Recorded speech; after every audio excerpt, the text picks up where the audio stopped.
Hello, everybody. Welcome to episode 138 of the Dynasty Junkies podcast. I'm your host, Andrew Hall. This week with me in the side seat of my awesome motorcycle, we've got the one and only Scott Sidlow. How you doing tonight, Scott? Well, I'm halfway to the new me here. I've got my new internet connection, my new laptop, but I am sitting on my couch. So for those of you watching, I'm very uncomfortable currently. But by next Thursday night, I'll have my new office set up and my new desk and all that. So looking forward to that. Hopefully my audio is coming through loud and clear, and all those wonderful technical issues will be long behind me. So looking forward to that. Love it. Yeah. And I was going to say, if you are watching live or you're watching on repeat on YouTube, if you're looking in, Scott's got a terrific selection of photos of his family there on the wall if you're looking for something to stare at. We are excited about the new studio, Scott. I know it's going to be a nice upgrade for you. So obviously we're okay with the transition too. It's part of the deal. But with us this week to talk rookie wide receivers, we've got the one and only Travis May. How are you, Travis? I'm just doing great, man. It's been fun just talking NFL draft nonstop, and I've been doing this full time now, covering college football and then the Mojo market, sports Great. stock market, and just Awesome. in the thick of it when it comes to the NFL draft prep, because we are trying to make sure that the first time we come around to the NFL draft with a live stock market where you can trade players, that we don't break everything. Like that's probably not. Yeah. I don't want to break all the things.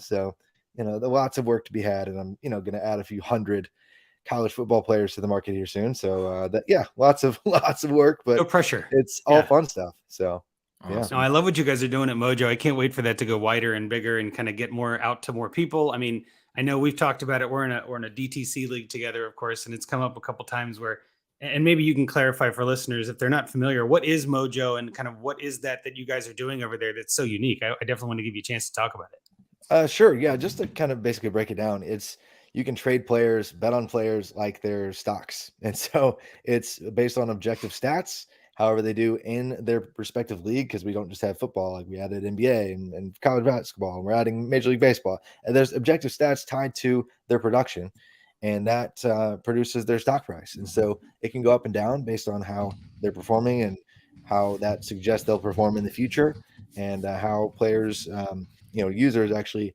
buy and sell certain players across the market. So it's just been a lot of fun to see people really putting their money where their mouth is and saying, "Hey, I believe in this rookie player. I believe in this, older veteran to still give us some decent returns at this stage in his career." So it's just been a lot of fun making the college football market come to life, and having like 100 or so of these rookies on the market now. It's a lot to keep track of, but it is so much fun just to see people eating it up already. And you have to be in New Jersey. Unfortunately, you have to be in New Jersey right now to trade, but we are expanding, and we'll be in other states. And when we are, it's gonna be a blast. So tons of fun in the near future for Mojo. Well, and I love the idea too, especially for a Dynasty podcast like ourselves. We always talk about value. I mean, that is like one of the top tenets of Dynasty football is, buy low, sell high and all this when in terms of your roster and like building value and all this. It's the same idea, just a portfolio like Scott does, a portfolio of leagues. It's all kind of right in that same range. It's the same basic premise, right? If you think someone's going to be blowing up, buy them when they're low and sell them when they're high. It's the same logic, just in a much more it's what we already scale. do in this Dynasty space. So exactly. Well. Yeah, the pivot is pretty easy, I would think, right? So if you're in New Jersey and you're able to, or interested, I guess, in doing this and able to trade, definitely go to Mojo. What's the website and people want to check it out? I don't want to mess it up. Just mojo.com, and just check it out on the app. You can get it on iOS or Android. So yeah. Perfect. Yeah. And then again, if you have any questions, feel free to, put something on Twitter and tag Travis. I'm sure he'll be happy to help. And obviously your Twitter is at @FF_Travis M. And again, it's such a unique new thing. I'm sure there's going to be a ton of questions, but you're right. This draft season is going to be crazy. And before we even get to the draft, to kind of pivot into the show a little bit here, we always start with news and kind of what's happened in the last week or so in terms of Dynasty, values and players and things like that. I feel like it was a pretty light news week. There really wasn't any major signings. I mean, Marvin Jones changed to number 0. You know what I mean? There's little things that don't really do anything, right? But the one thing I put it on the show sheet last week. I know Rocky and Peter talked about it before I could hop on, but still no Rodgers trade. I mean, for someone who talks about value, Travis, I'll kick it to you first. Like, what's Rodgers' value on Mojo, and what's the thought here? Is he still going to get traded? I think we kind of at Mojo we debated, man, what should Rogers' projection be? Like, because Yeah. how much longer does a player like Rogers have? And he could retire next week after he comes out of his cave, or he could, have 2-3 more seasons if he just figures out how to, you know, stick around and doesn't completely fall off the rails. And so that's been a crazy back and forth discussion in house, and with seeing users how they invest in a player like Rogers, it's been all over the place. But especially with Jordan Love, because he's still so young, there's been all sorts of action on him too, just back and forth, both sides, like selling short, long, whatever. So yeah, it's tough with him because on Mojo, like there's two parts to your value as a stock, like what you've done already, your banked value, and then your future. And so he only has like less than $10 of future value when he's already accrued like over 100, and so that's implying he's got maybe at max 2 seasons, but probably less than that to go. And so yeah, it's a tough bet to make. And as a user, I don't even know which direction I would go. And as a dynasty fantasy football player, I don't know how you sell him, because like I don't know how you get fair value for what he is on the field if he is healthy, and I don't know how you buy him, because you feel like you're overpaying because he could be done like at the end of the year, and so it's just it's like a veteran really, rental. really, Yeah, it's yeah. not somebody I'm looking to acquire, but you're not going to be able to sell him for much. Scott, what do you think about this whole Rogers thing? Is it still happening, or is he going to go on an ayahuasca trip and decide to go somewhere different? No, it's happening. It's it's to the Packers' benefit to wait. So they have no rush. They don't care. They know it's happening. So yeah, I mean we're just waiting. It's gonna happen. It's gonna hit the bottom line here any day. Or we're gonna get that alert on our phone that the trade finally went through. But yeah, it's definitely happening. Hearing about other teams pop up and whatever is just like bored journalists, I guess. I don't know, but they gotta write something, just, man. there's really there's no other teams that can really afford him right now. Yeah. Without altering the complete trajectory of their teams. How many teams want a 39-year-old quarterback who doesn't want to, doesn't know if he wants to play every year, right? So yeah, it's happening. He's going to the Jets. It's just a matter of time. I agree, by the way. I mean, it's a little clickbaity to be like, is he going to be traded? Like, we got to play a little bit into that, but I agree. I also think that if I'm going to guess a time, I think it happens at the draft. I think it happens when the picks are actually live, and then the Packers have done everything they could to try to get the price as low as they can and kind of give their picks the most value. We do it in Dynasty all the time, right? Wait till you're on the clock to make a trade. It's sort of the same logic I could see happening here. Maybe not on the clock per se for the Packers, but closer to the draft is better for them. Why hurry? They know it's going to happen. I think we all know it's going to happen, and I think the only beneficiary on this is Rodgers, because he gets to be in the news for longer.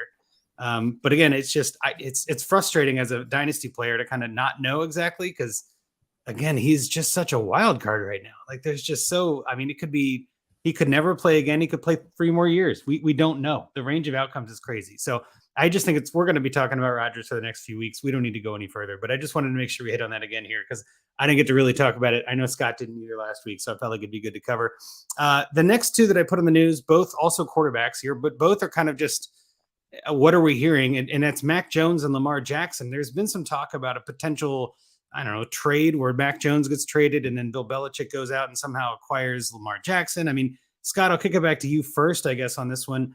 Where are you at with Mac Jones and Lamar in Dynasty? Are you trying to acquire these guys? Do you think there's a dip you should buy? What do you think? Yeah, I mean, it's crazy to me that Belichick gives Mac Jones like one of the worst coaches ever and on the defensive side of the ball and as a head coach. And then, another random guy who basically the year after he leaves, a worse roster makes the playoffs. I'm talking about the Giants, right? So how is Belichick like mad at Mac Jones after dealing with that? Like, I just don't get it. Mac do to you, man. But also, would you be shocked? Like, I just have these memories in my brain of just like Baltimore annihilating New England, and Bill is just there. He's got his notebook and he's like writing down these notes, right? And like that's just what he does, and he's preparing for the future and how he's going to stop these guys. But like, doesn't he want to maybe do that Doesn't he maybe want to have that kind of quarterback and run that system and do those things to the opponent? So like, could I see him pulling something like that off? Yeah, absolutely. Why not? But for me, I've been buying Mac Jones over the last few months. I mean, he costs nothing. Right.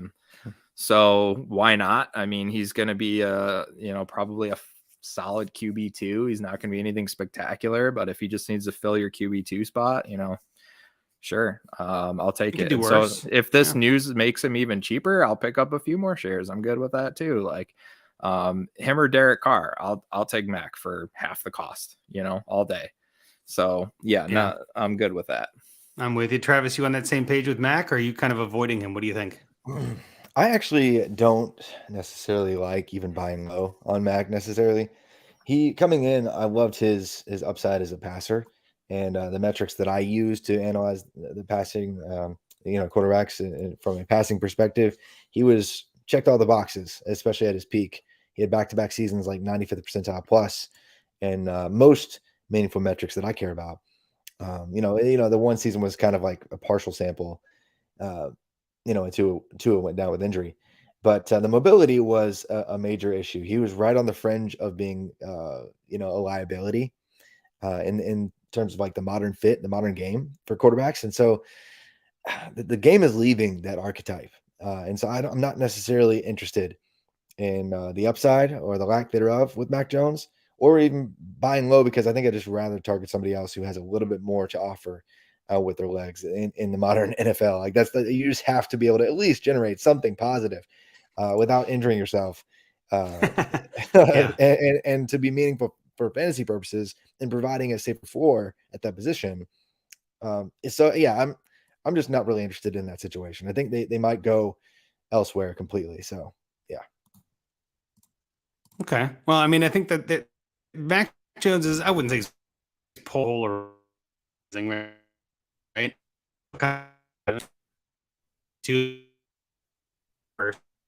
Right? Is that me? Am I glitching here? All right. Well, yeah, just a little. That's okay. I think we're back. Everybody see me now?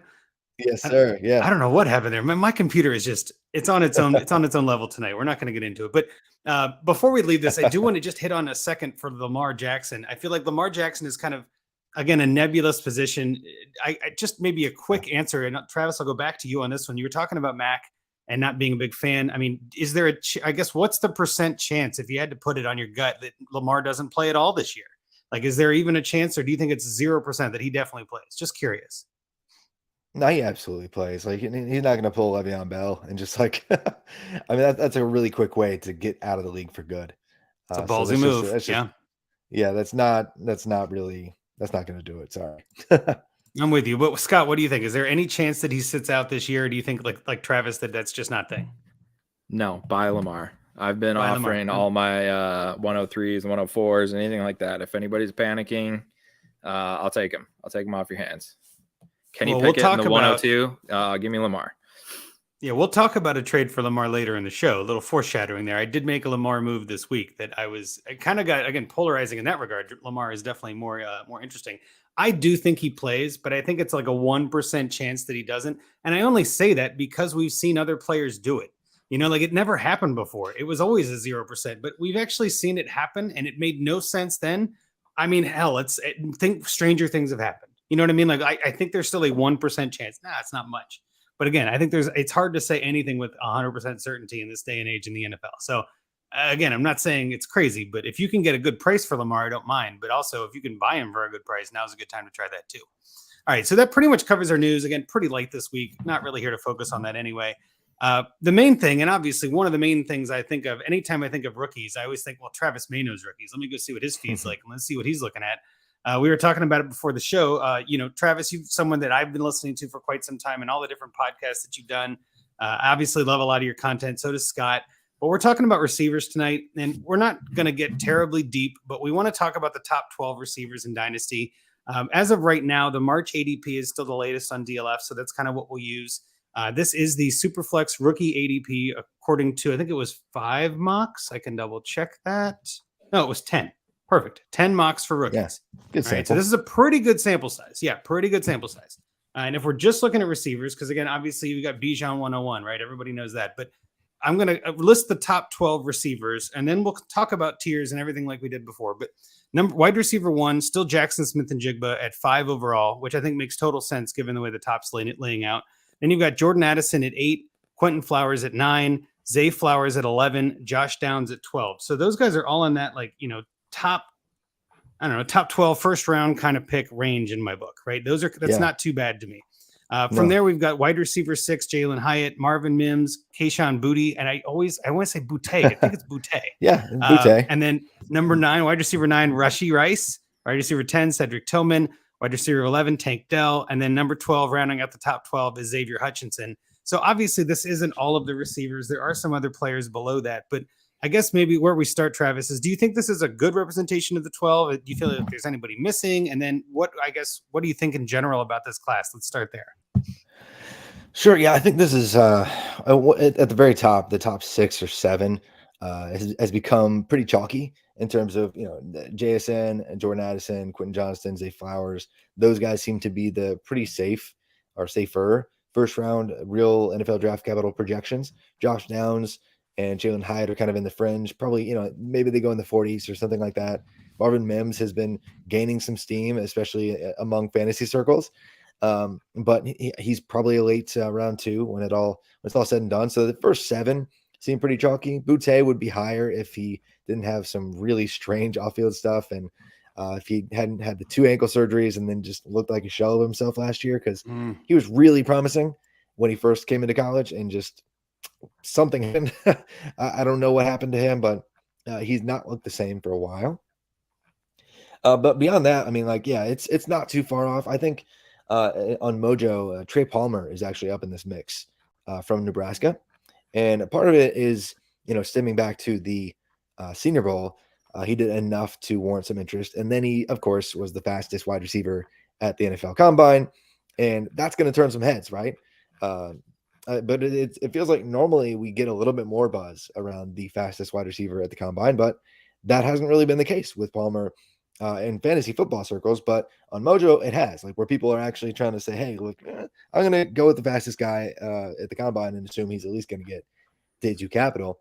And with him, he's intriguing to me just because he was wasted away at LSU, competing with future NFL players. And he didn't like his role there, so he transfers away.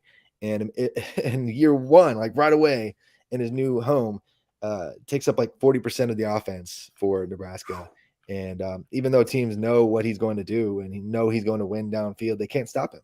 He's one of the most efficient deep threats in the country this year, with not great quarterback play, not great offense all around. And so I was really impressed by Palmer. And so I think he should be up in this conversation, and wouldn't be surprised if he outproduces, half the guys you listed. Well, that's interesting. I mean, Trey Palmer on DLF right now is wide receiver 24, going 57th overall. I mean, that's late 4th, 5th round. That's flyer pick. That's just kind of choosing somebody. And I think you make an interesting point. And this is, oftentimes why I like waiting until after we see landing spot and draft capital to really get a ranking together. Because if Palmer gets day 2 capital, we're going to see that number skyrocket. Oh yeah, right? That's going to see him go in the mid 3rd round of the NFL draft. He's going to be a top 12 receiver. I agree with you. I think that it's a deep class though, which is kind of where I was going with this. I think this class is living up to a lot of the hype that we've heard for the last couple of years. I know there's obviously some people out there that try to be a little bit contrarian and all this, that, and the other. But I mean, even just comparing it to last year and seeing the drastic difference last year, number 1 overall in Superflex leagues was Malik Willis, who might not even be playing this year. That's how brutal the landscape was last year. And this year, it's kind of like we're sitting on a bunch of riches here. And receiver obviously is one of the deepest classes there is. I mean, we've got a ton of names that we're not going to talk about much tonight that are still going to be warranted on your team and are worth drafting in those later rounds. Scott, I guess I'll pass it back to you here. What do you think in general about this class? And then is there anyone that you think is missing from this top 12 that you would, kind of like to see move up? Yeah, I think this is one of those classes that might do better than people expect as NFL receivers. We might see quite a few of these guys stick around for a while. But I don't know fantasy wise. I don't really know yet. Some of these guys, it's really going to depend on where they land. If you get a Cedric Tillman going to like the Chiefs or something like that, you know, that he's just going to like blast up the boards, right? So I think landing spot's really going to affect a lot of these guys' values ultimately. You know, right now there's probably only a few guys I'm really even comfortable looking at in the first round, and more likely than not, I'd rather just trade out or trade back and take a shot on 2 or just a completely different position. However, 2 names I'll give you that are not on this list are Jaden Reed and Jonathan Mingo. And so we're definitely going deeper there. Those are certainly a couple of Matt Waldman guys. And so, you know, I watched Reed in college, so I saw him firsthand. Mingo I didn't know as much about until I heard Waldman talking about him, and then watching some of his tape. Like I really could see what he's talking about. I don't know that it's like day one there, but I could definitely see the traits that he brings up. So those are 2 guys that I'd be interested to get Travis's take on. Yeah, Travis, what do you think about that? What about Reed and Mingo? Are those 2 guys that you agree are kind of deserve to be in the conversation, like you said about Palmer? Yeah, so I think Mingo especially has gained some steam here recently. I think much due in part to takes from guys like Waldman, and I think some people at PFF are rather high on him too. I liked the traits that I saw when he was healthy, and at times he was fun to try to get his college football DFS projection right. I never got it right ever, but he was just frustrating to kind of predict when he would actually pop. But he's got the physicality and that big wide receiver play that there aren't a lot of receivers like that in this class. So I am intrigued by the tools, but I don't think by any means he's a very difference-making downfield threat as an elite weapon there. I don't think he's an elite down-to-down route runner that separates for the short to intermediate game. Like, I'm not sure like what his trump card is. I don't think he actually has one. How he wins, right? Yeah, okay. Like I don't think he has like that thing that's going to make wherever he lands, where like a team's just going to be like, man, we have to get him on the field like right away. He has to be this role in our offense. Like he to me profiles like an early day 3 guy that is a rotational wide receiver 3 or 4 on a team for several years, but I never really starts for fantasy to me with Mingo. But maybe he puts it all together and stays healthy. In hits, but not necessarily what I'm projecting for him. Although I will say people have been rather fond of him lately on Mojo. There has been a rise in his price because of some significant action. I think, and it's funny because just people, they follow the trends, they follow the hot names, and so we are seeing a little bit of a rise for Mingo. Reed is a guy that I've actually liked back to his playing in the MAC days. Action. Action, man. And he had a true freshman breakout and was phenomenal. Ends up transferring, goes to Michigan State. I mean, he should have come out already to the league. He was ready to do so, but just kept on racking up some stats. And at the Senior Bowl, he really wowed, just embarrassing some people in man coverage. As it's kind of designed to do that at Senior Bowl for advantage wide receivers, but that wasn't a surprise at all. So I would not be surprised if he sneaks into the back end of day 2 just because of his ability to separate in man coverage, even for a slider body type. Yeah. I mean, again, both of those guys, I think there's even a handful more we could go down the rabbit hole for, but I think there's a lot of players that we're going to see rise up the draft boards. To kind of zoom back in on these 12, let's kind of dive into this again for a minute here. I know the question that we asked last week that I want to definitely ask again here is, we're going to talk about tiers a little bit. We've got rookie drafts coming up. Obviously, a lot of ours are in a month or so from now, right after the NFL draft. I know that's how most leagues tend to do it. And landing spot's going to change a couple things. It's going to move players up and down and things like that. I like to look at it that a tier should be formed before we know that, unless some crazy thing happens and some, amazing jump happens where like, hell, I don't know, Trey Palmer goes at the end of the first to the Bengals or something. Okay, great. Now you're a tier or 2 up from where you were because that's nuts, right? That stuff doesn't happen very often. I like to look at talent as where the tiers define themselves and then move within that tier once you find the landing spot. Also makes it a lot easier when you get to that draft because you may only have a couple days between the draft and your draft to kind of put the rankings together. So looking if at that. these, yeah, I mean, in some cases, not at all, right? There are some I know that start Friday and the first round is over on Thursday night. So it's like kind of Yeah. right into it, even as the draft is going. That'll be entertaining. But looking at these 12, again, from 1 to 12 with Jackson Smith and Jigba at the top and Xavier Hutchinson at wide receiver 12. I'm curious, Travis, where would you put tiers based on talent and not knowing anything else about the NFL draft capital that we're going to find out? Where would you put the tiers for these guys? For me personally, Jason is in his own tier, and it's been that way for a little bit. And I know what his slot rate is. That's fine. I think he's going to be going to a team that's going to utilize him in areas where he's best set to succeed.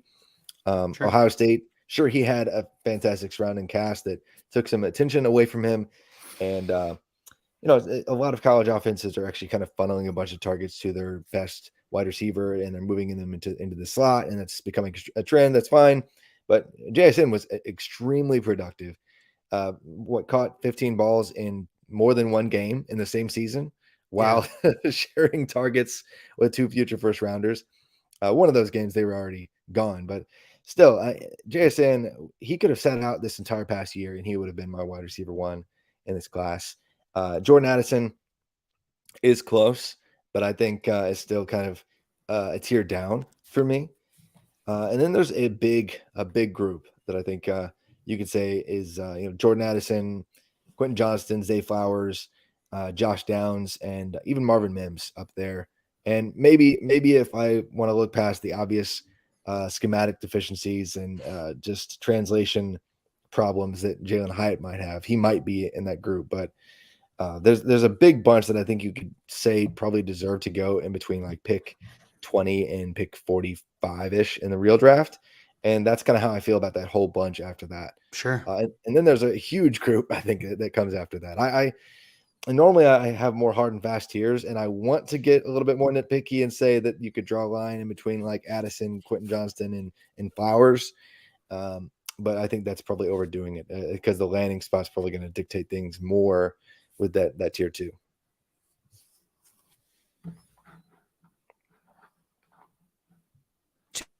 Big groups probably better anyway, right? Like we're going to get more info to split that up. What about you, Scott? How do you rank these and where do you put your tiers? Is it similar to what Travis said?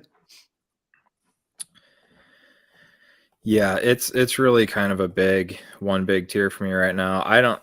Quentin Johnson, man, I don't know. Like, well, that's helpful. All right. he just gives me like Kevin White vibes. I don't know, man. I don't know what I'm looking at there. But I will tell you this. I mean, JSN is one. I have my one and only rookie draft pre-NFL draft, and it started today. And went Bijan 101. Anthony Richardson went 102.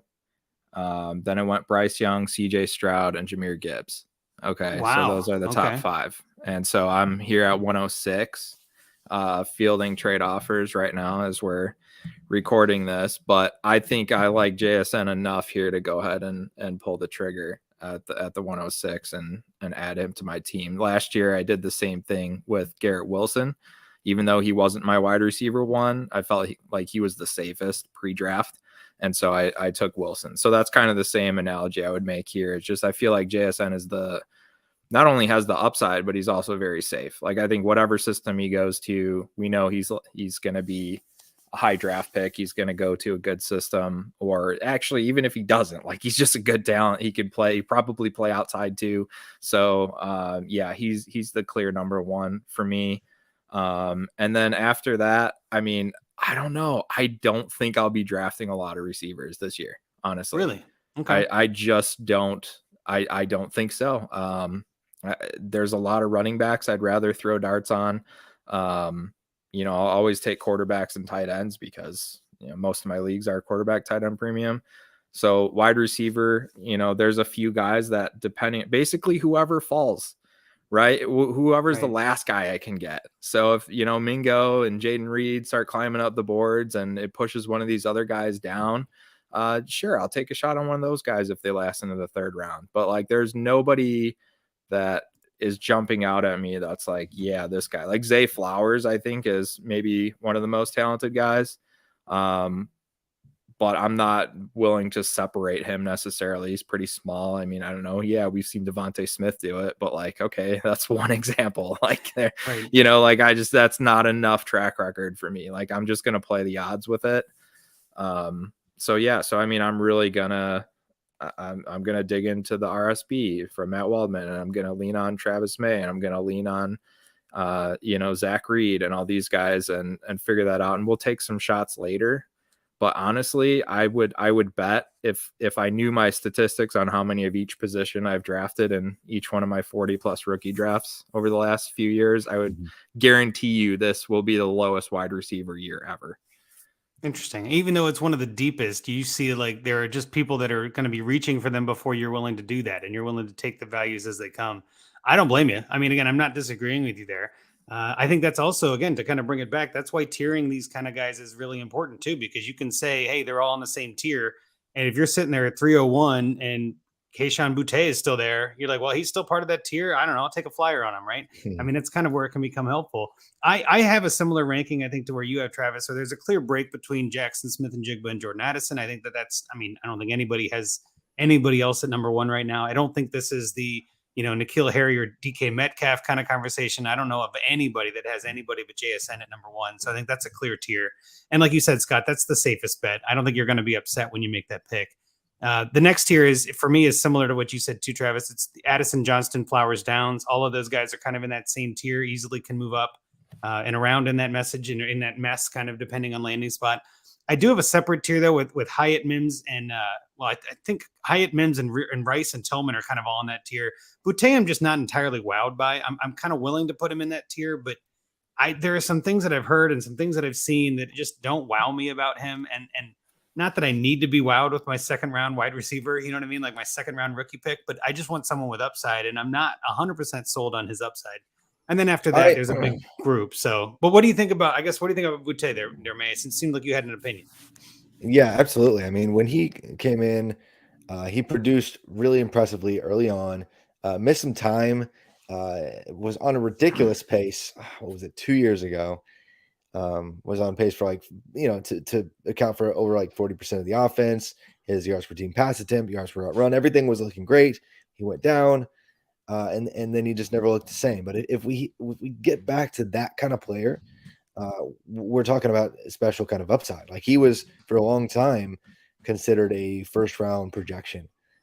It wasn't until, I don't know, later this fall when he was still lagging and being outproduced by a true sophomore and Malik Neighbors that we're like, well, maybe he's not the same player after that, you know, the two ankle surgeries that he had, because they tried to fix an issue and apparently it didn't take and they had to do it again. So I wonder how much that just truly affected him, even a while after the surgery. You know, it's just like, because if he can get back to pre-injury Kayshon Boutte, there's way more upside than I think we're giving him credit for. Yeah, and I think there's pros and cons about all these players in that range, right? I'm not trying to say that, I'm not singling him out because I don't like him. It's just more of that's the range that you get the negatives, right? I mean, it's just sort of what happens. It's why they're in that range. But I just think that there are some flaws in a lot of these guys' games, and that's why they're in this 12 to 10 or 10 to 12. But Boutte, for whatever reason, is the one that I guess has the biggest delta from where where I thought it should have been, I guess, where maybe he's the one that's disappointed the most. Like he's the one that's not meeting my expectations the most. And maybe that's unfair, to be honest. Maybe I had expectations that were out of line and this is just what he should have been. And that's a whole nother part of this too, is when you kind of, put it in your brain and kind of, shuffle things out and see where things fall. It's like, oh, okay, well, maybe I was wrong on him. That's fine. But again, at the same time, I just think there's a ton of talent around him. There's a lot of these players. I mean, we're not even getting into the Parkers and the Palmers and things like that. Like we're not even getting into those players that can kind of, bubble up to the surface here yet. So, I mean, again, Mingo is another one of those guys that I really like too. So I wouldn't be shocked if I take him over Boutte in some drafts, just because of, I like to go for talent sometimes. And again, too, I want to make sure we mention some of this, is that you don't have to draft these receivers. Scott kind of hit on it, right? I mean, there definitely is some value in passing on the receivers and taking running backs that might have more, year one appeal or, more of a contender flow to them. Maybe that's worth talking about for a second year too. I mean, as much as we like these receivers, don't reach and get crazy on someone you're not sold on, right? I mean, if there is a running back there that you like more, don't be afraid to do that. something I know we talk about on this pod all the time. I know it comes up on Trade Addicts, is draft for talent, trade for need. If your league doesn't trade much, then obviously that's a whole different context. But generally speaking, you shouldn't be drafting thinking, well, I need a starting receiver, so let me go get a receiver at pick 10. Like, that's not usually the best method here. And I think this is maybe the perfect kind of conversation for this group, because after the first 3 or 4, even downs, if you want to count that at 5, I feel like it gets a little bit murky, and you might have more value in a Devin Achane or something like in that, early second round than you would over having Jalen Hyatt.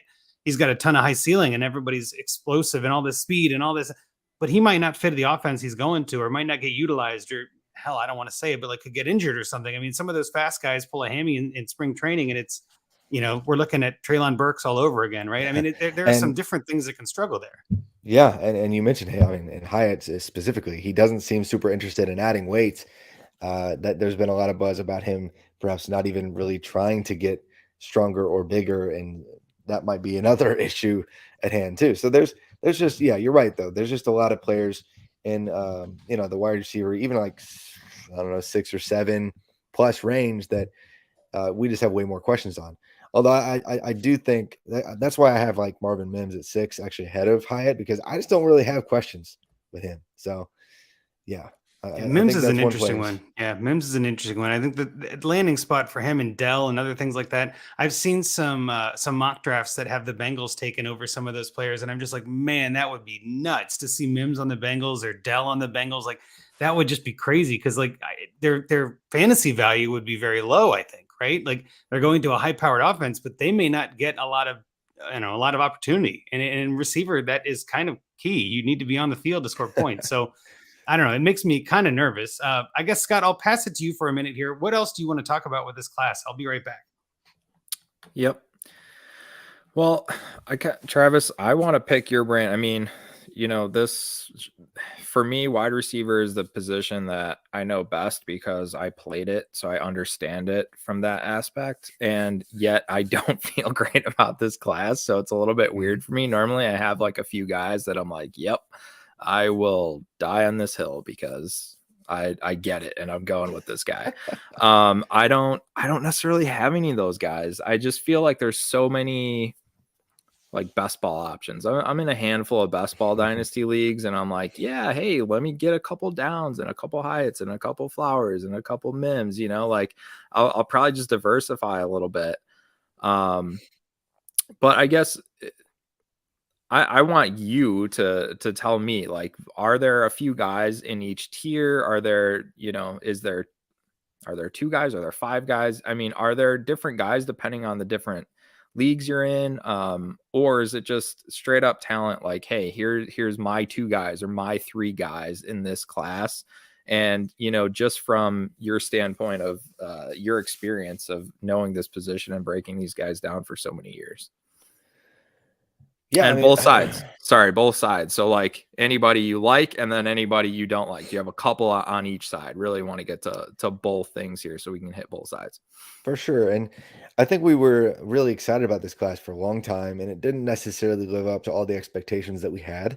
And I was a little concerned about this class, especially when the year kicked off and JSN was hurt and Quentin Johnston was getting blanketed and wasn't 100% himself. Jordan Addison all of a sudden got hurt. Josh Downs was hurt. Like, oh my gosh, all these, like the entire top tier of the class that we want to be these studs, they're missing a few games here and there, or they're dinged up or whatever. And it showed like week 4, week 5 into the season. I'm like, there's not a single top tier prospect in this class that's producing at the level we would typically see in their final season. And that really kind of messed up the final look at all of their production profiles. Like overall, like they were, for the most part, they were not what we thought they could have been. Yeah, we just didn't see that crazy peak like we typically do from our wide receiver ones in most classes. So that just, not perfect production profiles. And even like their earlier breakouts they didn't hit the 30% threshold that we like to see for dominator and receiving yard market share. And or they didn't hit 3+ yards per team pass attempt, a bunch of other nerdier metrics that I tend to care about. And so, there's just, most players have some questions, but at the same time, I think we've gotten to a point where we're over critiquing because, man, there's just not a Jamar Chase or Justin Jefferson in this Sure. class, so we've got to freak out and not like any of them. I like a lot of them more than I think most do. And JSN's on that list. Jordan Addison breaking out as a true freshman when he wasn't even like we didn't even know if he was going to be a wide receiver or a defensive back coming in as a true freshman. Like it wasn't until the summer before where they were very clear. Okay, we just need some playmakers. Addison's going to be a wide receiver, and he smashes from day one. Like in his very first game, I think he had like 7 catches or something like that for Pitt. Ends up winning the Bletnikoff in year 2. And so I really love what he brings to the table. I don't really necessarily care that he's, sub 180 and only ran a 4.49. Like, come on, guys. Yeah. Like that's actually above That's average ridiculous. for the NFL wide receivers, by the way. Right. Like he's skinny. Okay, that's fine. So is this entire class, So I definitely like Addison quite a bit and Jason quite a bit. And Flowers, I've been a fan of him for a long time. Yeah. And he didn't necessarily have the crazy peaks that you like to see analytically, but he's good enough in just about every category, and he can play all over the field. And he doesn't have drop issues. He can score touchdowns. He led the ACC in touchdowns 2 out of the last 3 years, even given his smaller stature. So he's really one I definitely like. So those are the 3 that I've really gravitated towards being the most confident in. And, Josh Downs, he's even smaller, but still wins a ridiculous amount of his contested situations. And he might actually have the crispest, cleanest production profile just from a deep, nerdy perspective. And then Marvin Mims as well. Like, I just don't have any questions about him. He showed up at Oklahoma, was fantastic as a true freshman. Was in this back and forth mess of quarterback as a sophomore, lost his quarterback as a junior, and still had his best season. So there's like 5 guys I feel pretty confident in this class. Quentin Johnston, I love the upside. I don't like the inconsistency, and I don't like that he plays like he's 6 inches shorter. He does not have a good contested catch rate for a guy with like a 40-inch vert. I get that he can take a short slant and take it to the house, but I'm not sure he would take it to the house against pro defenses. So I want to rank him higher, but I can't. So, and Hyatt plays in a veer and shoot offense that hasn't had much success in translating, wide receivers from college to the pros. So there are just a bunch of questions after that tier. But those 5 especially that I mentioned, I feel more comfortable projecting success for. So if you're at the back end of the first round, and I know draft capital is going to play in, we're a little bit early right now on this, but essentially I've been pivoting off of 109. I've been able to kind of hold on to 109 because I feel like there's always a guy that maybe jumps up because of the draft, whatever. I feel good about like the top 8, including quarterbacks and running backs. So I'm kind of on the fence at 9. Maybe it's one of those. Maybe I move it on the clock. Maybe I make the pick. But like 10, 11, 12, I feel is where we're going to see a lot of the guys you mentioned. Like JSN's probably going to go earlier. Addison's probably going to go earlier. I would include those guys in my top 8. But that next grouping of guys there feels to me like late first, early second round. Is that feel like a comfortable spot for you from a dynasty perspective? Because I say like, okay, we believe in the talent and we'll see the draft capital. So I know we don't have the full picture yet, but based on the talent, does that feel like a comfortable spot for you? Or even though you like them, maybe you think you'd be willing to take them higher, lower? Where do you feel about that? Honestly, I'll probably find myself taking more of the running backs in that range this year. And I tend to lean that direction in the first round of rookie drafts anyway, just because I want a general philosophy. Yeah, just to get more of an instant impact and scoring asset that can have a immediate movability in trades and immediate impact production wise for my team as well. Because wide receivers don't necessarily we've gotten a little spoiled in recent years where we see guys, hey, by the way, I'm a rookie and I'm awesome. It happened like really frequently in the last few classes. This probably is the year that it drops back down to earth, and we don't see that Jamar Chase, Justin Jefferson, Chris Olave, or Garrett Wilson, or that is just immediate game-changing fantasy asset. So, So especially the kind of player that will be available in that range. So I'll probably pivot and go running back. And then if I have an early second, lean into that next tier wide receivers pretty confidently. So I think that's perfect. It kind of goes back to earlier when I was saying that I think I'm probably more of like on an avoid as far as these guys, because Yeah. I agree with the standpoint of listen, somebody's gonna probably hit right away. One of these guys is, but which one? I don't know. We don't know that. Maybe landing spot will help us determine that a little bit if we see opportunity. But typically we're not gonna know which guy it's gonna be. So I'd rather maybe just wait it out, and maybe I can buy them at a discount, later in the season or maybe next year. And I'm willing to do that with this class. Like there's nobody I'm planting a flag on that I'm like, I have to leave my rookie draft with this guy. Like I said, best ball drafts and probably even other drafts, I'll have a few shares of each guy, but that's where I get to cheat a little bit when I have 40 plus rookie drafts. But that's not, when you talk to, some of our listeners that have 4 drafts, it's hard to give them the advice that like, yeah, you should take this guy, play the exposure game, Yeah, right. Yeah. Just take one of each, it's fine, but you'll leave out 6 of them. So, that's not really going to work. No. Yeah. So I think I agree right now with where we're at in this moment that I'll probably be leaning running backs too for this class. But that also kind of goes toward general philosophy too. Okay, wide receivers on the other end, then is there anybody that's higher than you think they should be?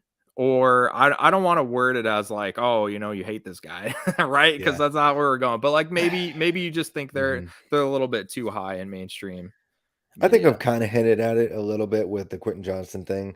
Yeah. Okay. I just don't know. He really needs to clean up the body catching. And he's got like a few seasons where in the games in which he played, he was analytically just good enough, but he's an imperfect prospect for sure. And so for a lot of people to put him in the wide receiver 1 overall conversation, he's just never really done that for me. And so I think if he's in that conversation, it's probably a little steep.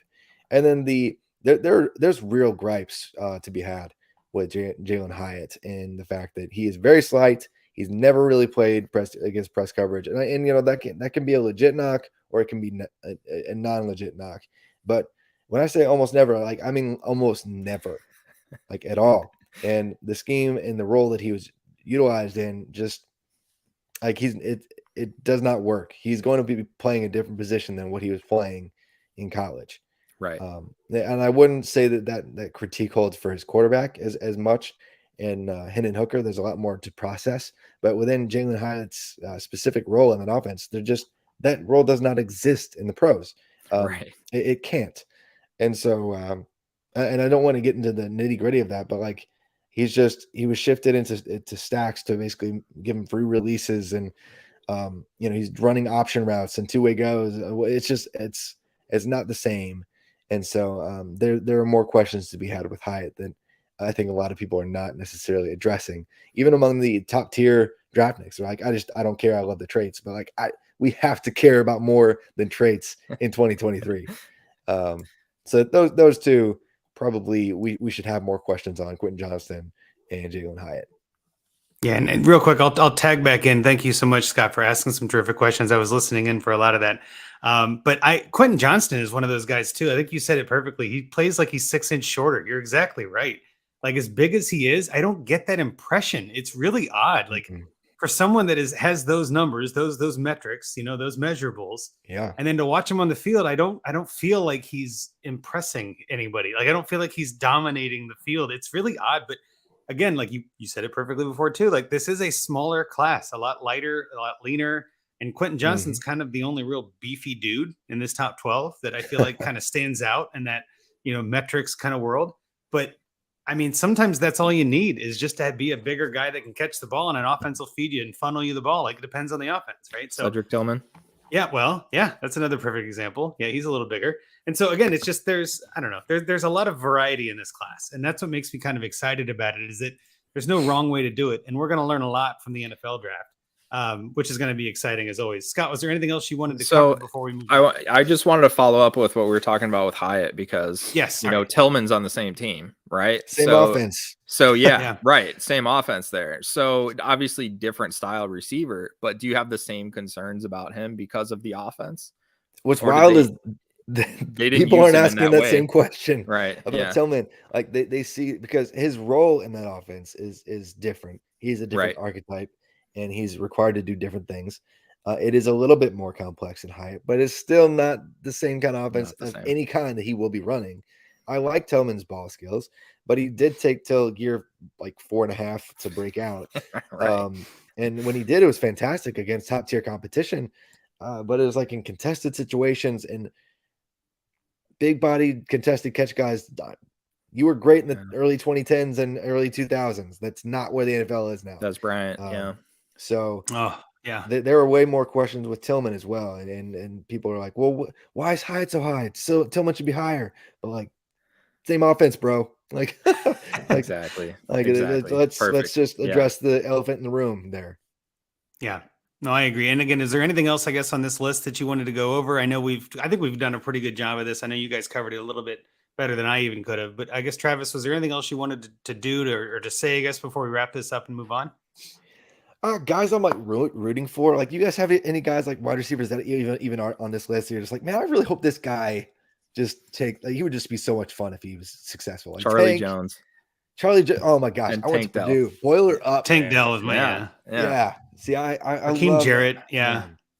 After Rondale Moore and David, David freaking Bell doing what they've done, it would be David hilarious Bell. if all of a sudden Charlie Jones is the guy that hits. You know, like the one Boilermaker that actually does anything. That would be hilarious. But that would be a great story. That would be fun. But Tank Dell is, for a guy that's like 2.7 pounds soaking wet, he's one of the best touchdown scorers in the entire country. Like it's wild. All of his the metric as a red zone threat, his contested catches, his red zone like touchdowns, like overall total touchdowns. It's just nuts. It's a lower level competition, but it would be super fun. So I'm glad you had him listed. He's actually higher than this slightly on Mojo even. Like I think he's wide receiver like 9-ish or 8 or 9-ish in that range, because he's been hyped up since the Senior Bowl. So despite his lean stature, there's been a lot of people putting real money where their mouth is when it comes to Tank Dell. So he would be fun. One guy that like I don't see anybody talking. I hate when people go, nobody's talking about player X. Somebody is, but I just don't see a lot of it. Is Raheem Jarrett out of Maryland. Early declare, like he was a hype machine in Debbie circles for a while, and he really comped to like Deebo Samuel when he was coming in, and he is probably a slot at the next level. There's like 17 of those in this class, but he's just got that. Maybe it's because like when it's cold, he'll wear a hoodie under his pads and he's got that swag. But that's hashtag analytics. You know, there it is. That's right. You heard it here first, folks. Seriously, yeah. But it's just his style of play is just so much fun. Like he does play with a hilarious attitude. One of my favorite plays. I don't know who they were playing, but he was he started it like in right slot. And they Talia Tagovailoa motions him across the formation. He looks back, sees the defensive back following him across the formation, and he literally like motions to the defensive back. Yeah, come on, follow me across. He literally is like, hey, come get some, like to the defensive back. He doesn't even get in a stance because he's off the line of scrimmage. Runs a perfect corner route, makes a diving catch because Talia Tagovailoa is horrible, and and he just gets up and he's like just nodding like, I told you got to come get some. And it's like he's got the hoodie under the pads and it's popping up and down. I'm like, yes, like we need that wide receiver in the NFL. And so hashtag analytics for sure. I love it. No, and that's why when you mentioned before, is there anyone you want to see win? I mentioned Raheem Jarrett briefly there because he just feels like a backyard baller. He feels like someone you would see, oh my gosh, playing in a field somewhere, and you just can't take your eyes off him. I mean, no, I don't know how much that translates to the NFL. I don't know if NFL teams are looking for a guy like that, all that. But I would love to see him succeed because he's just fun and he's to watch. a 5-star recruit too. It's not like he's out of nowhere. Oh yeah, he was on my first C2C team ever.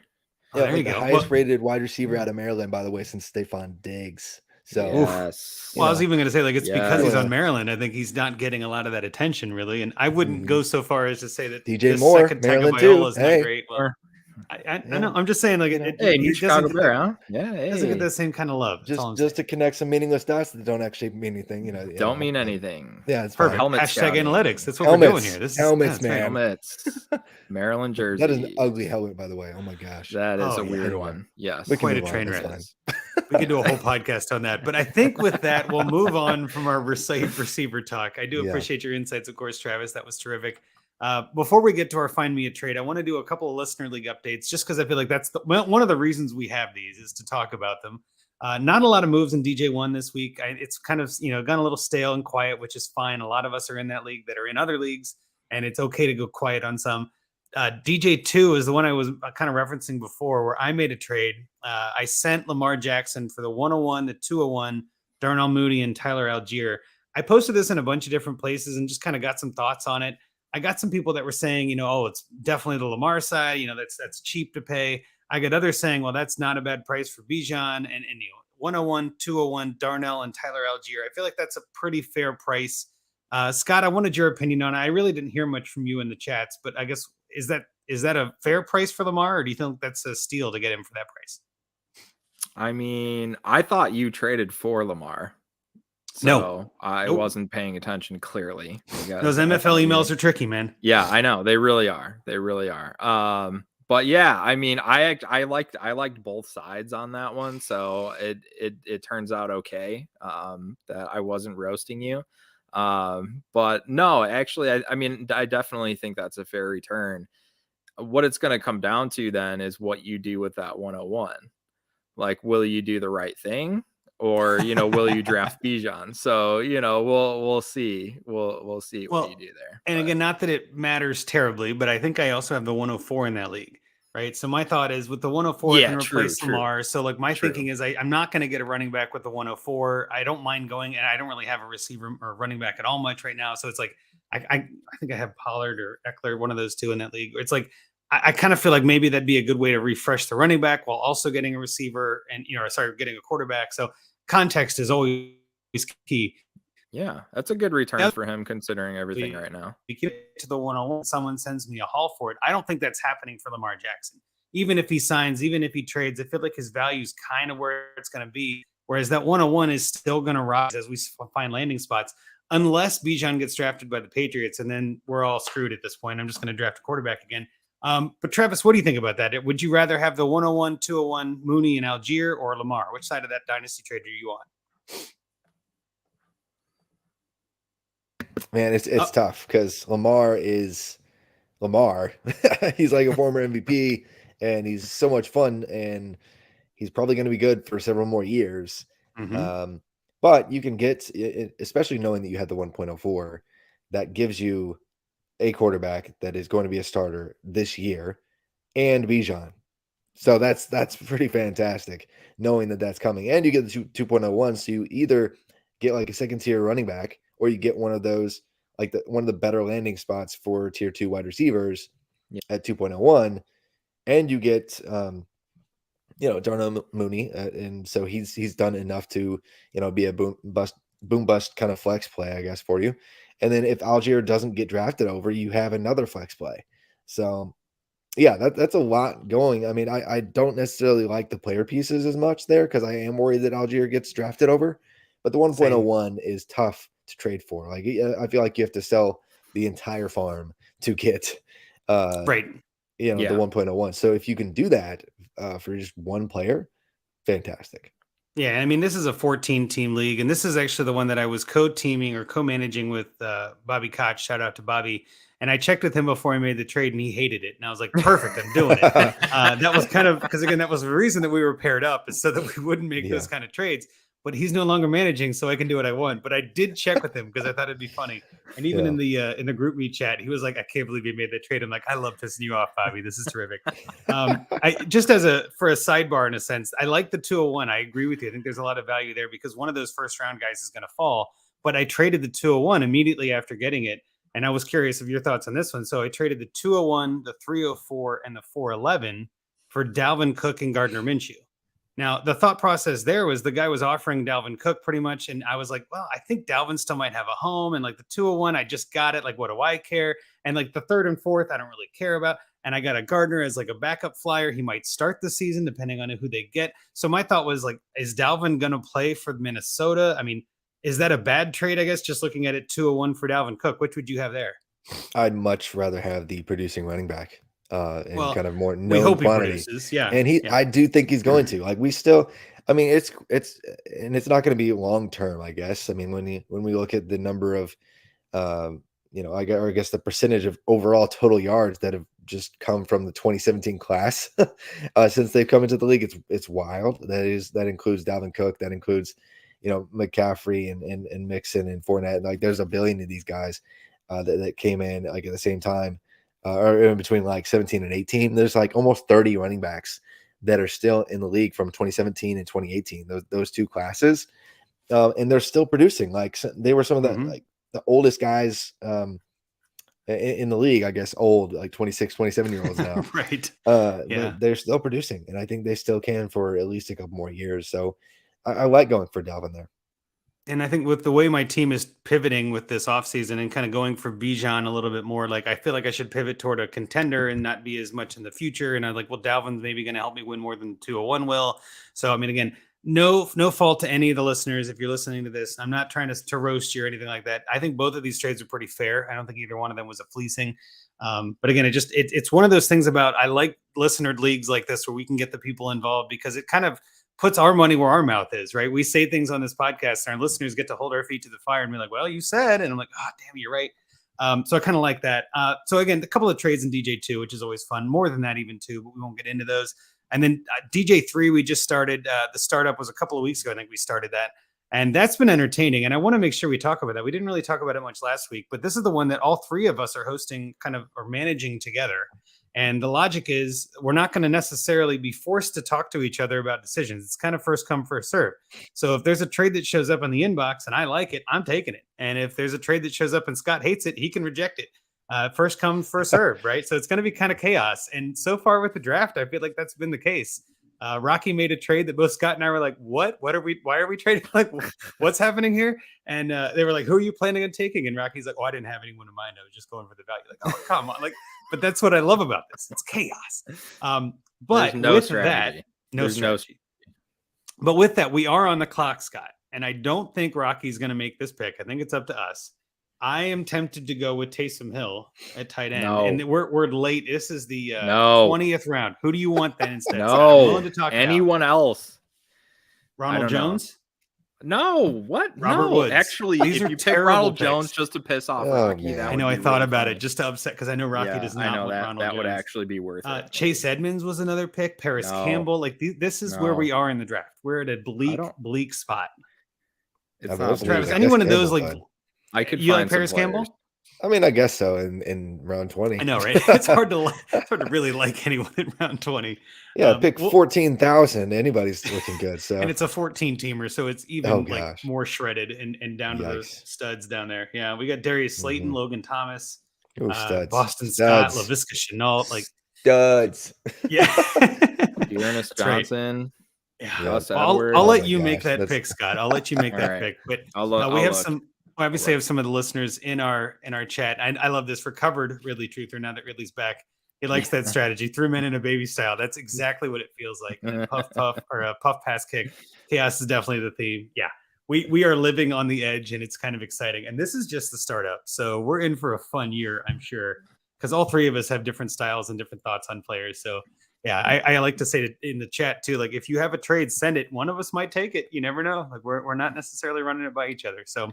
Kind of a chaotic realm there. But anyway, just burn that money, that buying money. But yeah, okay. Anyway. It's just for heat, Scott. We're just doing it for heat. It's totally fine. It's for fun. It's all good. Next up, though, last segment of the night. We got to get into our favorite segment here, and we got to bring back our buddy, Mr. Har, as always. Find me a trade. Find me a trade. That's right. Here we go. All right. So this week's trade is submitted by Frank Roth, a frequent flyer for us. He's submitted another league in the past. He is at 8EE Kid on Twitter. And This is it's a sleeper league, which I know Rocky hates, and that's why I tried to save it for this show. I guess we'll see what happens. I just don't want to get Rocky too upset. We don't need that. But it is it's a 12-team super flex half PPR, 0.1 point per carry with some yardage bonuses, and it's a start 10 with a defense, so it's really start 9 if you're thinking about it. He's got draft picks 102, 109, 202, 302, 310, and 502, which means they go real deep. And here are some of Frank's thoughts. He kind of updated this a little bit, and I'll kind of get into some of this when we talk about the roster and more too. But not as bad a draft position with 102, but still bad thanks to injuries and poor play. Have some quality pieces and intriguing pieces. QB became a black hole this year, currently looking to fill one ownership spot. So there's only like 11 teams right now 10, I guess, to trade with. He did make a trade this past weekend where he sent Breece Hall for a haul, if I'm being honest, for Tony Pollard, the 109, Terrace Marshall Jr., Jelani Woods, and KJ Osborne. Now, I say a haul just in sheer number of assets. I don't know if that's a terrific trade, I guess. He feels good about that one given the state of the roster. We'll let Scott get into his opinions on that in a minute. But before we do that, I'll read through his roster. I'm not going to pull the whole thing up because my computer is not happy with me. Perfect. If you want to, look, my computer is not happy with me. I'm not even going to risk it. But I'll kind of start reading through them. We can kind of pull it up here when we get to it. Let me turn that off real quick. So we've got Derek Carr, Davis Mills, Jimmy Garoppolo, Zach Wilson, Desmond Ridder at QB. I feel like that's just a bunch of QB2s, which is kind of, that's one way to play it. Running back, we've got Khalil Herbert, Jeff Wilson, Melvin Gordon, Daria Gumbawale, Chase Edmonds, Tony Pollard, Dearness Johnson, I believe, right, on Jacksonville, and Damian Pierce. Kevin Harris, Snoop Connor. I thought we were done. So yeah, a couple running backs there that are okay, not terrific, what have you. Receiver, we've got some other fun names here. Alec Pierce, Chris Moore, DK Metcalf, Michael Pittman, Amari Rogers, KJ Osborne, obviously Terrace Marshall, Nico Collins, Romeo Dubs, Chris Olave, John Mechie, Ben Skarnick, some pretty good names up and down on the receiver group. And then for tight end, he's got Hayden Hurst, Greg Dulcich, Jelani Woods, who he just acquired. Defense, Buccaneers, and Broncos. And again, in a dynasty league with defense, it's always kind of a tricky one. Don't really have a lot of input there. But I guess, Scott, since I mentioned it already, I mean, what are your thoughts on that Breece Hall trade? And then where would you go with the trade for this for Frank to help him out? Yeah. Okay, Frank. So I mean, I wish you kept Breece Hall because if it was my team, I would want to use him towards acquiring one of the elite quarterbacks. He's just, he's coming off the injury, but he's still a name that people really like. And with the current state of the running backs, he's still a top 5 dynasty running back right now. When Rodgers goes there and everything's kind of in place, and as he gets healthy, we start seeing videos of him running around and all that. I mean, his value is just going to be right back to the top there. So, moving him to find a way to acquire elite quarterback is really what I would have liked to do. I don't know this return. I mean, Osborne, Marshall, and Woods, I don't know you'd ever start any of those 3, like maybe ever. Pollard, also coming off the injury, obviously much older than Hall. Maybe he gives you a year or 2. I don't know. And then the pick, I believe, is the 109. So it's just kind of at that pivot point of I think I'm holding 109s right now, and you can find a good piece, but is it enough to really upgrade your starting lineup?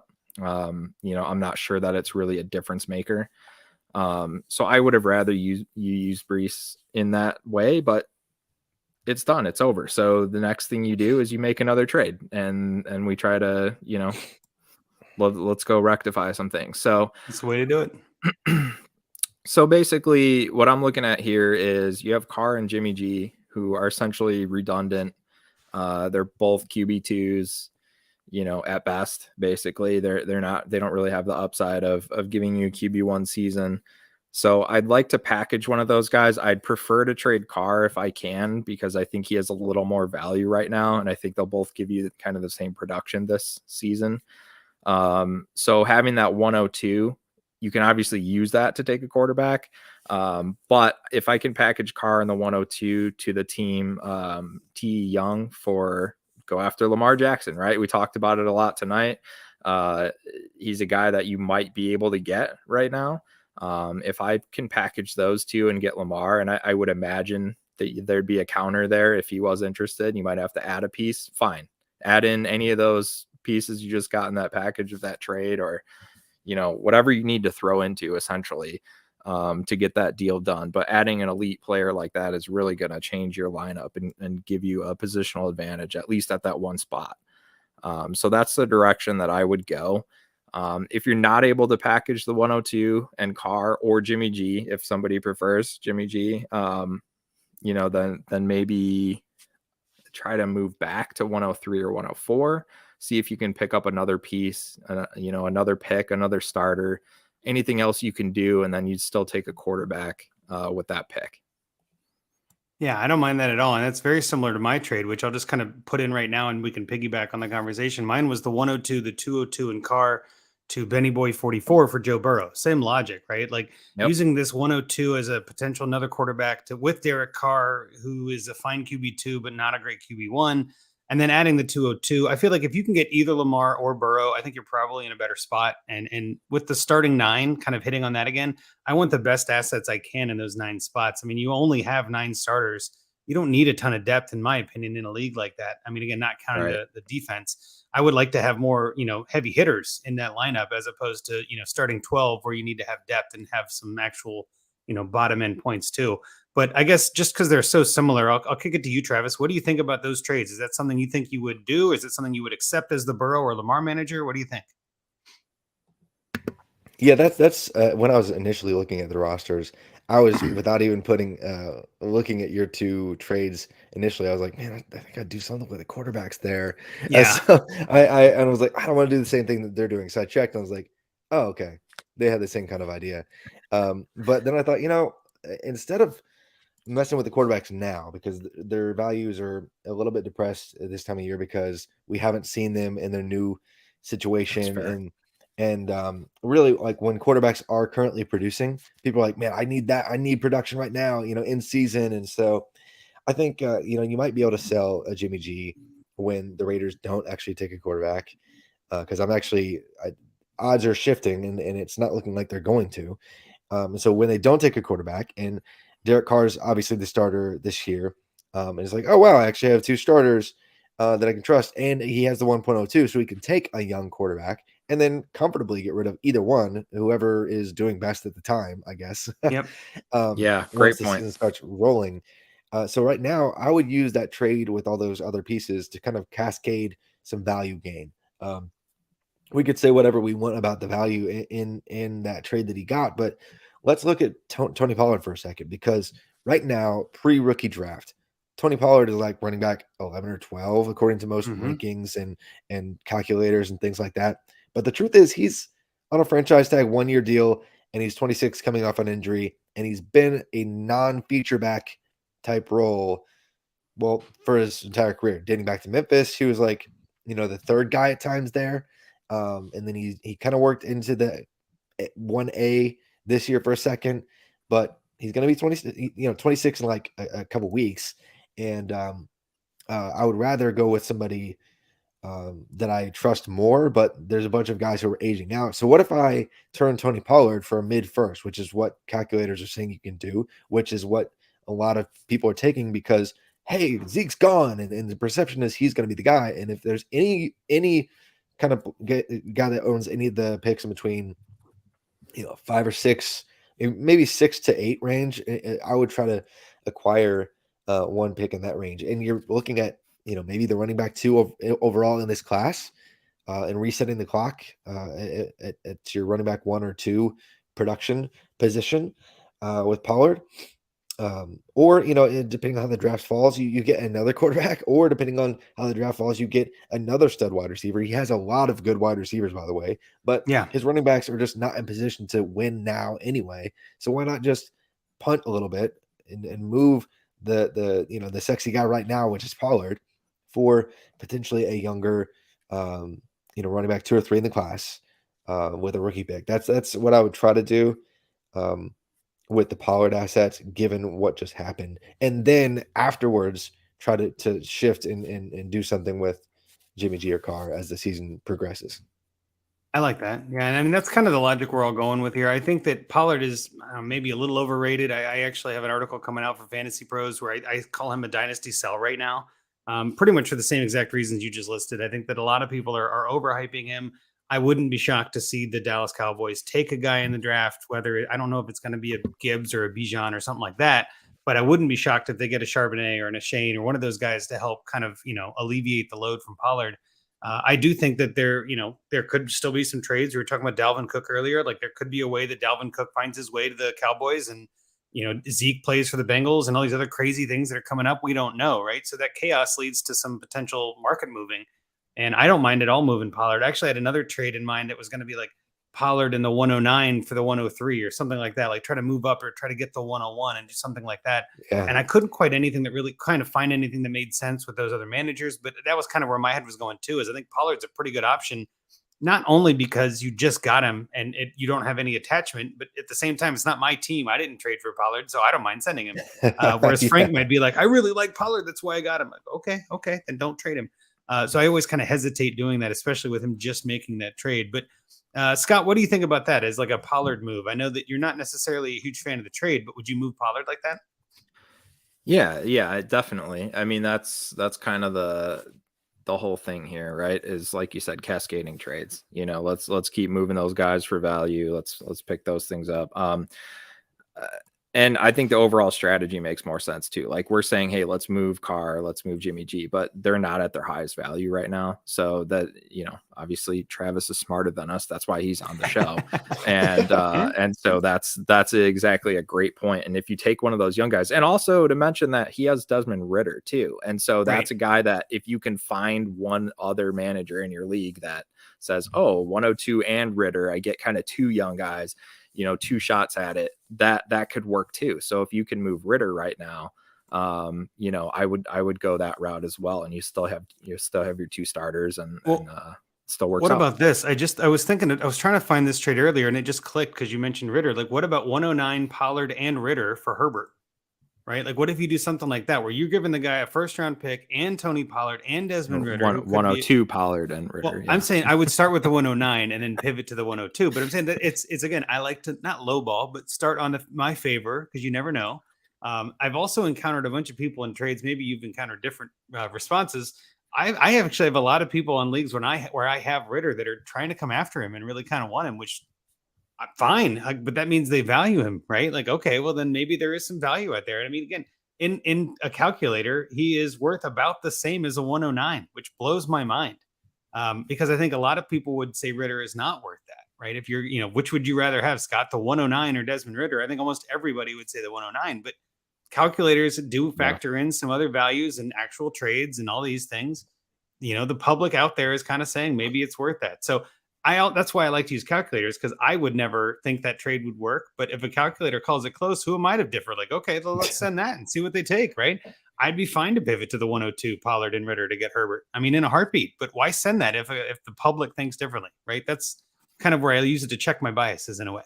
But yeah, I think we've given you some good options there, Frank. Hopefully you can pull something off. Let us know, either tag us on Twitter or send us a DM or something if you can make one of these trades happen. But I do think I don't want to say you're one trade away from winning. I think you're a series of trades away. You're a cascading trades away from winning.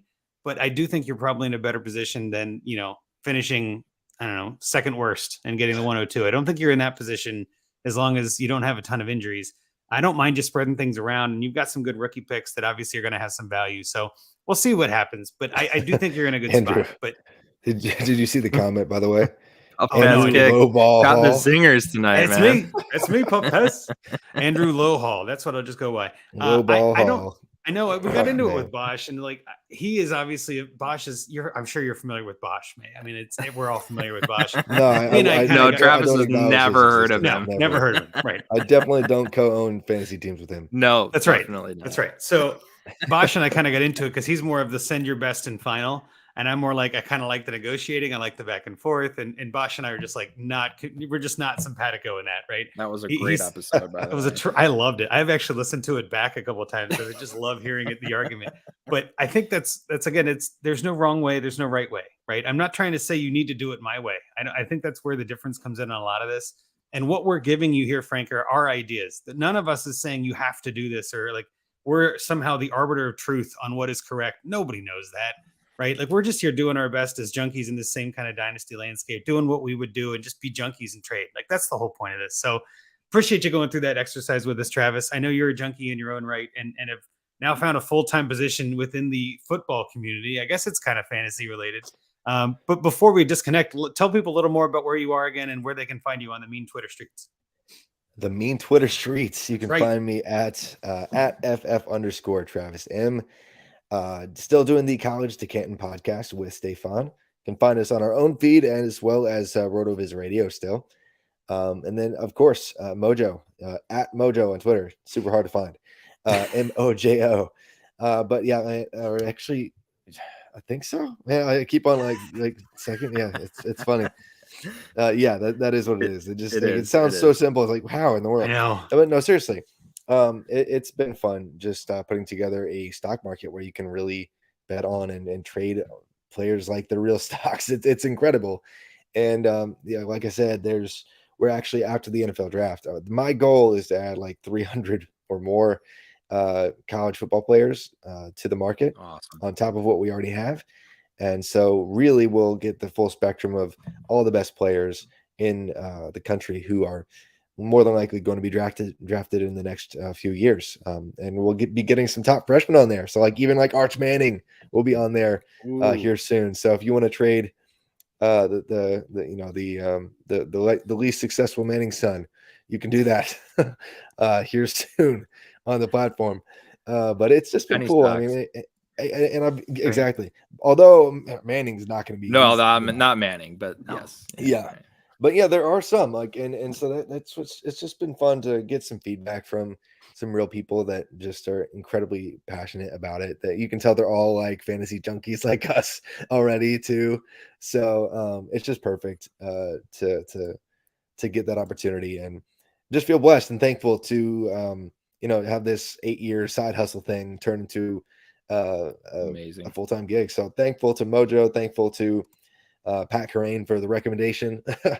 Thankful to for a lot of people and just all the people that listened into the Dynasty Life podcast 8 years ago. Just like stuff like that. So that's right. Yes. Yeah. So just check out Mojo. And one thing, I'm not even sure if I should say this yet, but we're gonna have like a DFS style type market play where you don't even actually. Right now, you have to be in New Jersey to play and engage with the full market. But we're gonna have some DFS style stuff coming out that has to do with the market itself. That's going to be going live in like pretty much all states where DFS is live. So that's going to be super fun huge. Once that. So once that gets up there, it's going to be so much fun. So yeah, check it out. Oh, that's great. I'm very excited for it. I know, and you and I have talked about it a little bit in DMs and leagues and things like that. It just seems like a really unique platform. So really appreciate you coming on, Travis. And I know it's going to be a fun year for you. You get a lot of work and a lot of fun at the same time. That's the way to be. Yeah. So with that, obviously, we're going to get ourselves out of here. I'm Andrew Hall at Andrew Hall FF. You can follow the Dynasty Junkies at Dynasty Junkies. Follow the DAP Network at DAP_Network. Obviously, follow Scott at Scott_Sidlow. Make sure you rate and review us. I'm not giving Rocky's handle. He's not on. That's the rules. But make sure you subscribe, rate, and review. Find us on Twitter. Follow us. Tag us on things. We love answering questions. We definitely still have a need for Find Me a Trades. We've gone through a couple and have kind of caught up almost. So if you have a trade, preferably MFL for Rocky's sake, Sleeper is okay too. Dynasty owner, we've got one. I don't know how to do that one yet, so that could be tricky. We don't do best ball right now either on Sleeper. That's not something we can get into. But again, submit your teams. We're loving for that. Travis, if you've got a team you want us to find a trade for, we'd be happy to help you too. We don't discriminate. As I say, we don't discriminate against who is the co-manager with you. That's fine. But yeah, we'd be glad to help. Polish you guys, just really bash you guys in the comments too. So love it. And then also you can find a trade, and then Bosch will hate it. It'll be perfect. But with that, I'll kick it over to Scott to take us out of here. Yeah, hey, I do own at Dynasty Broker on Twitter because my whole life was gonna be creating something like Mojo. So that's awesome that it was taken from me. No, I'm just kidding. But that is super cool. I can't wait till that comes out. So yeah, thanks again, Travis, for coming on. An OG in this space for sure. Somebody I've listened to from the very beginning. So really appreciate your time. Hey, thanks to all the homies in the chat. Puff Pass Kick bringing the zingers tonight. We love it, man. We love all you guys. Submit those FMATs. For Andrew Hall, I'm Scott Sidlow. Junkies out.